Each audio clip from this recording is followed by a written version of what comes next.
Bismillahirrahmanirrahim. Assalamualaikum warahmatullahi wabarakatuh. Pemirsa sekalian dimanapun berada, pada kesempatan kali ini saya akan menyampaikan mata kuliah akuntansi biaya dengan topik konsep biaya dan klasifikasi biaya.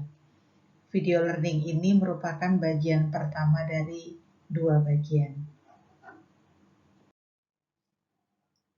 Saudara sekalian, pada kesempatan kali ini yang pertama saya akan menyampaikan tentang terminologi dasar dari biaya.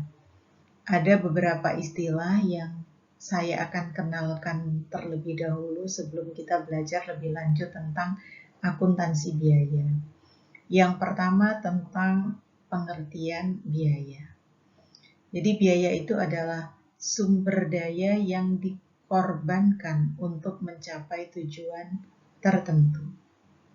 Kemudian ada istilah biaya aktual atau actual cost atau biaya sesungguhnya, yaitu biaya yang betul-betul atau sesungguhnya terjadi. Kemudian akan ada istilah biaya yang dianggarkan, yaitu biaya yang diramalkan atau biaya masa depan. Kemudian ada istilah object cost, yaitu segala sesuatu yang biayanya ingin diukur. Istilah berikutnya adalah tentang akumulasi biaya, yaitu kumpulan data biaya yang diorganisir dengan cara tertentu.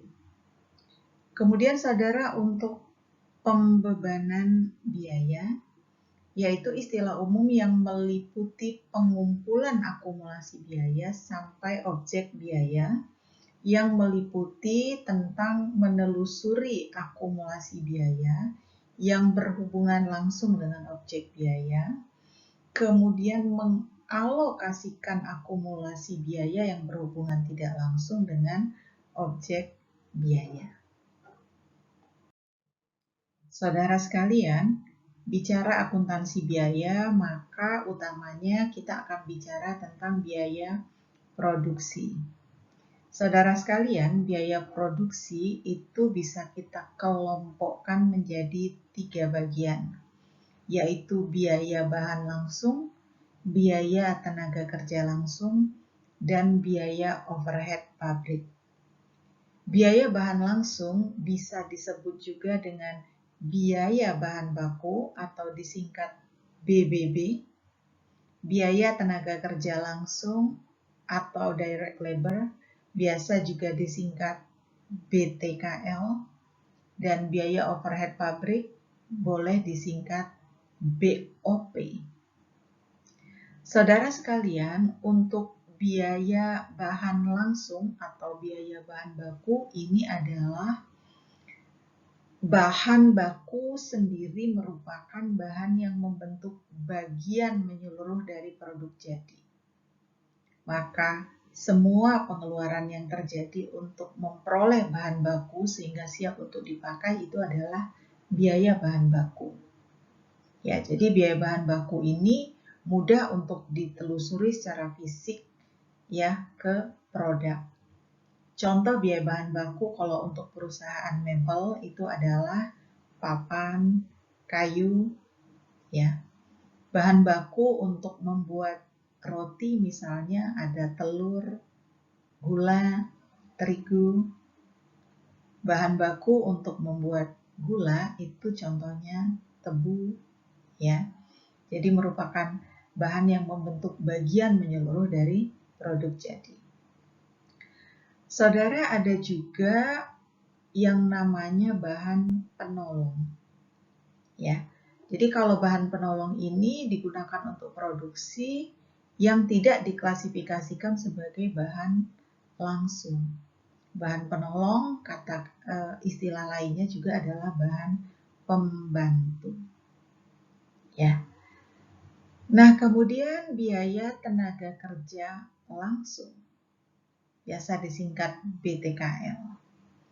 Jadi biaya tenaga kerja langsung ini adalah biaya yang terlibat dalam kegiatan produksi yang dapat diidentifikasi dengan produk dan mudah untuk ditelusuri ke produk jadi.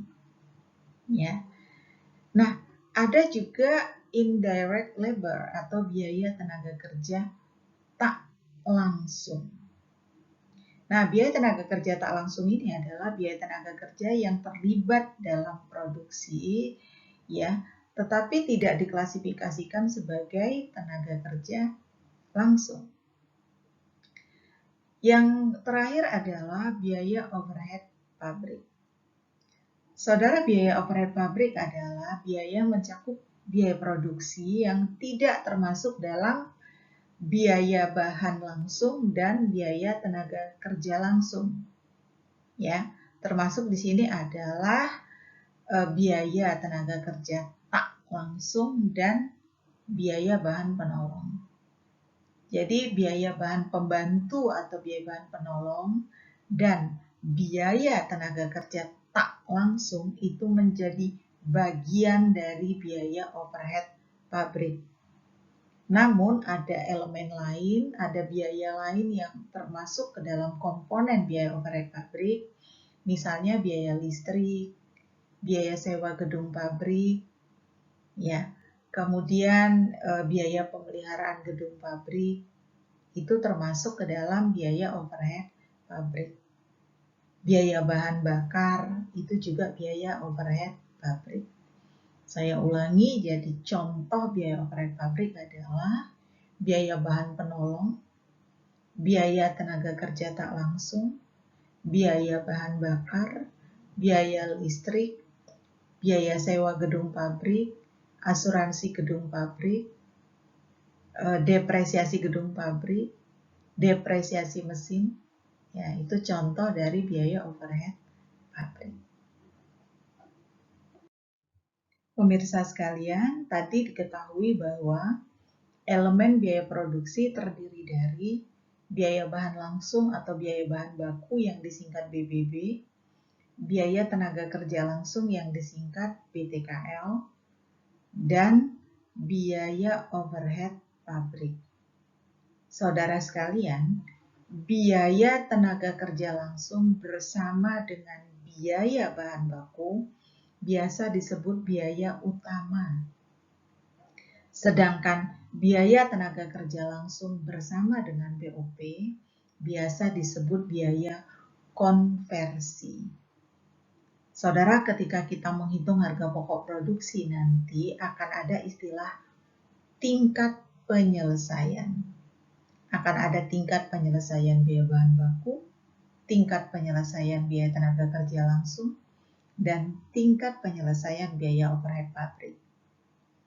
Kalau disebutkan tingkat penyelesaian biaya konversi misalnya 60%, artinya tingkat penyelesaian biaya tenaga kerja langsungnya 60%, pun tingkat penyelesaian biaya overhead pabriknya juga 60%.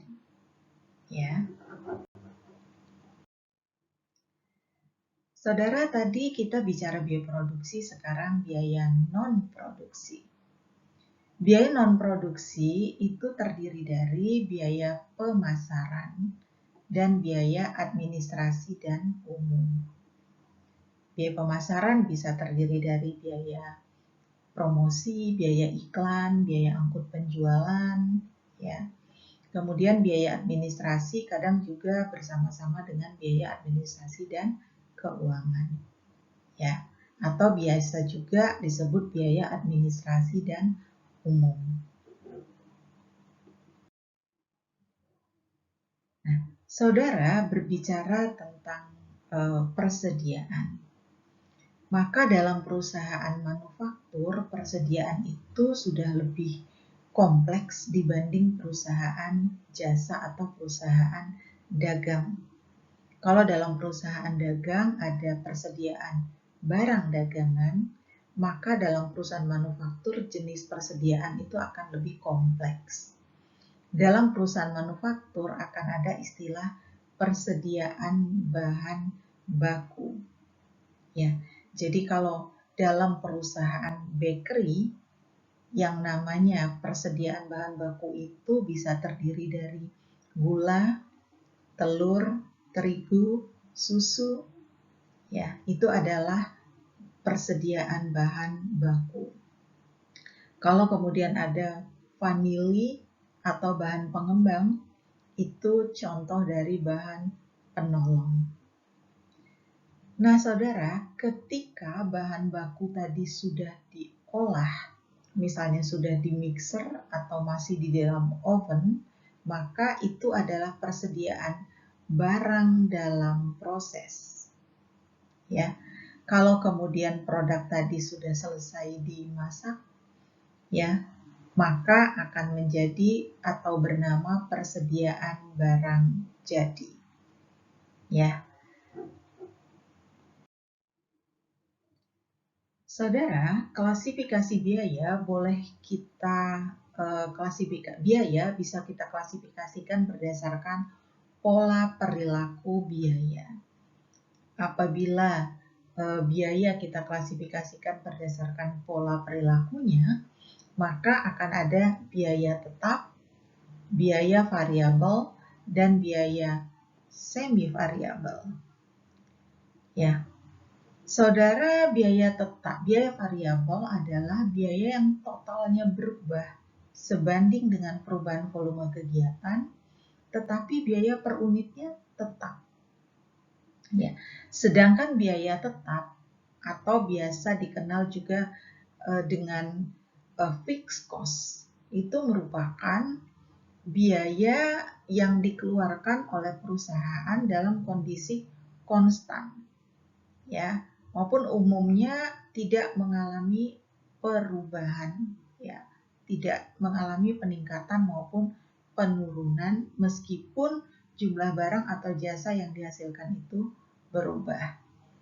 Jadi biaya tetap ini bisa dikatakan jumlahnya itu tetap meskipun jumlah produk yang diperoleh atau dijual itu meningkat atau menurun, tapi tetap dalam range atau jumlah aktivitas tertentu. Jadi tetapnya itu tidak selamanya, ada kalanya dia akan meningkat, ya. Nah, kemudian saudara, contoh dari biaya variabel tadi adalah biaya bahan baku, biaya tenaga kerja langsung, dan contoh dari biaya tetap ini misalnya saja biaya tenaga kerja tak langsung atau gaji karyawan tetap. Ya. Nah, kemudian juga misalnya biaya sewa gedung. Ya. Itu adalah contoh dari biaya tetap. Nah, saudara, untuk biaya tetap ini berubahnya berbanding terbalik dengan tingkat produksi.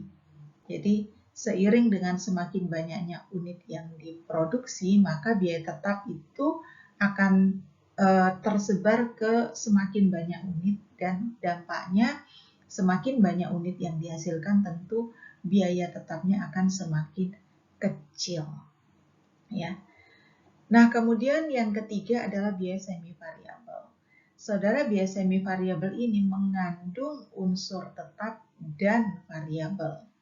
Jadi totalnya berubah secara tidak proporsional dengan perubahan output aktivitas dan biaya per unitnya berubah berbanding terbalik dengan perubahan output aktivitas.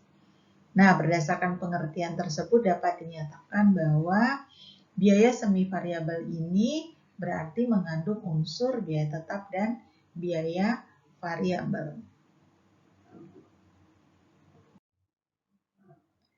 Nah, kalau kita buat ringkasannya, saudara, untuk pola perilaku tadi, kita kelompokkan misalnya ya ke dalam dua kelompok saja yang biaya variabel dan biaya tetapnya. Maka saudara, untuk biaya variabel itu totalnya berubah sebanding dengan perubahan volume kegiatan.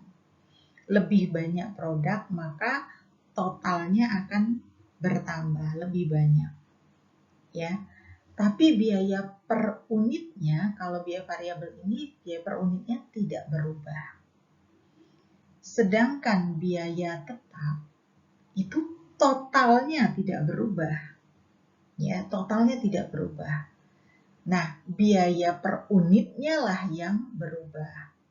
Ya, di mana dalam biaya tetap, biaya per unitnya berubah berbanding terbalik dengan jumlah produk. Semakin banyak produk, maka biaya per unitnya akan semakin rendah. Ya. Nah, saudara sekalian, kalau kita gambarkan kira-kira seperti ini. Jadi tadi kan dinyatakan bahwa biaya variabel itu adalah biaya yang totalnya berubah sebanding dengan perubahan volume kegiatan, namun biaya per unitnya kan tetap. Nah, ini contoh misalnya. Untuk 10 unit bahan baku, misalnya harga per unitnya itu adalah 100, maka totalnya menjadi 1000, yaitu 10 dikali 1000. Nah, kalau bahan bakunya 20, maka 20 dikali 100 jadinya 2000. Kalau 30 berarti menjadi 3000 dan 40 menjadi 4000. Tampak ya saudara sekalian, harga per unitnya tetap 100. Adapun total biaya bahan bakunya akan bertambah seiring dengan bertambahnya bahan baku atau unit. Nah, jadi seperti ini. Ya. Jadi dalam biaya variabel ketika unit itu bertambah, maka biaya bahan bakunya juga akan bertambah secara proporsional. Ya, bertambah secara proporsional. Nah, saudara, ini adalah contoh gambar dari biaya tetap, ya. Jadi contoh biaya tetap tadi misalnya kan adalah biaya sewa, biaya depresiasi, biaya gaji karyawan tetap, biaya pajak, biaya bunga. Itu adalah contoh biaya tetap yang tidak dipengaruhi, totalnya tidak dipengaruhi oleh banyak sedikitnya jumlah unit yang diproduksi, atau tidak bergantung kepada banyaknya aktivitas. Nah, jadi kalau kita lihat di sini misalnya contoh untuk biaya sewa kendaraan. Sewa kendaraan misalnya tetapnya per bulan 12.500.000. Ya. Nah, kemudian pada bulan tertentu misalnya jumlah penumpangnya adalah 1000, berarti biaya tetap per unit yang dibebankan kepada penumpangnya adalah 12.500, yaitu 12.500.000 dibagi 1000. Kalau kemudian pada bulan berikutnya biaya tetapnya, biaya sewanya kan tetap, tapi jumlah penumpangnya 2000, maka biaya tetap per unitnya adalah 12.500.000 dibagi 2000, akan lebih rendah. Ya. Kalau di bulan berikutnya misalnya jumlah penumpangnya ada 2.500, maka tentu biaya per unitnya juga akan semakin rendah. Ya. Nah, di sini saudara kita ketahui bahwa biaya tetap per bulan itu tidak dipengaruhi oleh jumlah penumpang.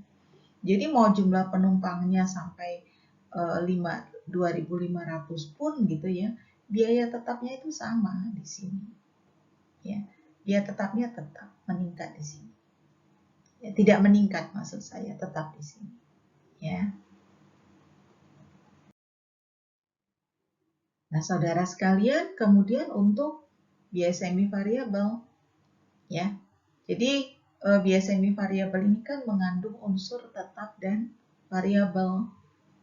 Contohnya misalnya kalau dulu ada biaya listrik yang masih pakai meteran.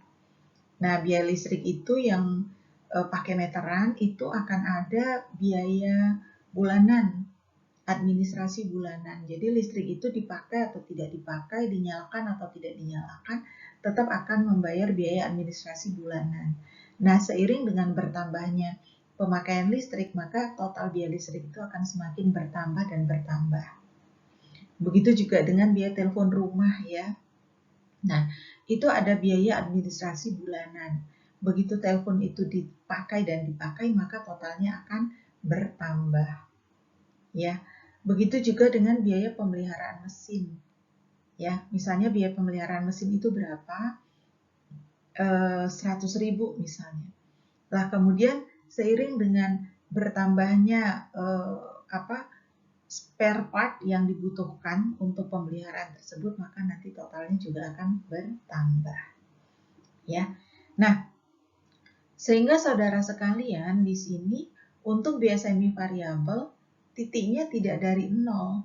Jadi kalau tadi biaya variabel kan awalnya dari sini. Ya kan?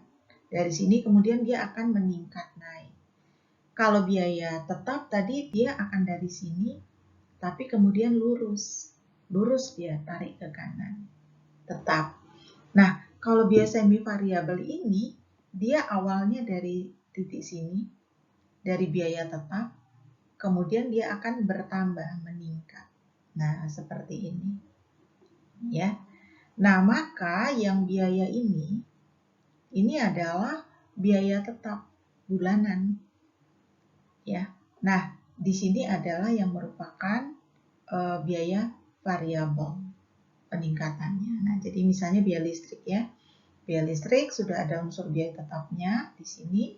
Dia dipakai, maka biaya listriknya akan semakin meningkat. Nah, seperti itu. Saudara sekalian, biaya juga kita dapat golongkan berdasarkan hubungannya dengan sesuatu yang dibiayai. Apabila kita golongkan biaya berdasarkan hubungannya dengan sesuatu yang dibiayai, maka ada biaya langsung, ada biaya tak langsung. Ya. Nah, saudara, biaya langsung ini adalah biaya yang dapat dengan mudah atau ekonomis ditelusuri ke objek biaya. Ya. Sedangkan biaya tidak langsung itu tidak dapat dengan mudah atau ekonomis ditelusuri ke objek biaya. Biaya ini dialokasikan ke objek biaya dengan cara yang rasional dan sistematis. Saudara, contoh dari biaya langsung ini adalah biaya bahan baku dan biaya tenaga kerja langsung. Sedangkan biaya tak langsung itu adalah biaya overhead pabrik. Nah, ini ya saya sampaikan lagi untuk contoh biaya langsung adalah biaya bahan baku dan biaya tenaga kerja langsung. Sedangkan contoh dari biaya tak langsung tadi adalah biaya overhead pabrik, di mana komponen biaya overhead pabrik itu bisa terdiri dari biaya listrik, biaya sewa, biaya bahan penolong, biaya pajak, dan biaya tenaga kerja tak langsung yang sudah saya sampaikan di slide sebelumnya tadi. Saudara, apa sih yang memengaruhi pengelompokan biaya langsung dan tak langsung? Biaya itu dikelompokkan menjadi langsung tak langsung bisa berdasarkan materialitas biaya. Misalnya untuk biaya bahan. Tadi kan biaya bahan dibedakan antara biaya bahan baku dan biaya bahan penolong. Kalau tadi saya mencontohkan misalnya untuk perusahaan garment, biaya bahan bakunya adalah kain. Biaya bahan penolongnya adalah benang dan kancing. Ya. Nah, cara material kan bahan kain, biaya yang dikeluarkan untuk membeli kain itu kan lebih tinggi. Ya, lebih material dibandingkan dengan benang. Ya. Kemudian ketersediaan teknologi pengumpulan informasi. Ya, jadi kalau kain tadi kan dapat ditelusuri dengan mudah. Misalnya untuk satu baju kainnya itu 2 meter, biayanya berapa? Tapi kalau benang itu meskipun dia juga untuk memperolehnya kita mengeluarkan biaya, tapi kan biayanya juga yang pertama tadi tidak material.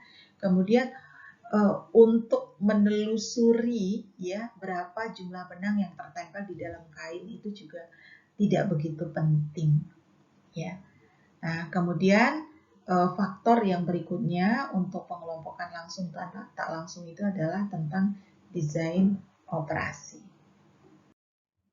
Saudara sekalian, biaya sangat penting sebagai alat keputusan manajemen. Hal inilah manajemen harus memahami konsep biaya diferensial cost, opportunity cost, dan sunk cost. Saudara, differential cost disebut juga relevant cost atau incremental cost, di mana differential cost ini adalah perbedaan biaya antara dua alternatif. Ya, sedangkan differential revenue adalah perbedaan penghasilan antara dua alternatif. Perbedaan umum antara dua alternatif yang relevan dalam pembuatan keputusan dalam kondisi tidak berubah di bawah berbagai alternatif dan tidak dipengaruhi oleh keputusan yang telah dibuat itu dapat diabaikan. Misalnya, sebuah perusahaan itu hendak memilih alternatif, dia akan menggunakan laptop merek X atau Y. Merek X dan Y, ya, dioperasikan itu untuk disewakan. Nah, keputusan manajemen itu tergantung kepada operator yang menggunakan laptop tersebut, apakah terdapat perbedaan upahnya, gitu ya. Nah, selisih upah operator itulah yang disebut differential cost. Kemudian opportunity cost adalah manfaat potensial yang hilang atau dikorbankan karena adanya keputusan untuk memilih satu alternatif yang lebih menguntungkan. Ya, manfaat potensial tersebut berupa revenue atau pendapatan atau laba bersih atau cost saving. Saudara, opportunity itu hanya ada dalam pengertian ekonomi dan tidak dicatat di dalam general ledger, ya. Kemudian sunk cost itu adalah biaya tertanam, istilah lainnya, yaitu biaya yang dalam situasi tertentu tidak dapat diperoleh kembali, ya. Pengeluaran yang telah dilakukan pada masa lalu semuanya tidak dapat diperoleh kembali. Misalnya ketika ada keputusan mengganti mesin lama dengan mesin baru, maka nilai aset lama atau nilai bukunya setelah penyusutan aset lama itu adalah sunk cost dan tidak relevan untuk dipertimbangkan dalam penggantian mesin baru tersebut. Saudara, demikian yang dapat saya sampaikan pada kesempatan kali ini yang merupakan bagian pertama dari keseluruhan materi. Insya Allah akan saya sampaikan bagian kedua di video learning berikutnya. Tetap sehat anak-anak sekalian dimanapun berada, tetap semangat. Semoga apapun yang Anda upayakan akan bernilai ibadah. Sekian, terima kasih. Alhamdulillahirabbil alamin. Wassalamualaikum warahmatullahi wabarakatuh.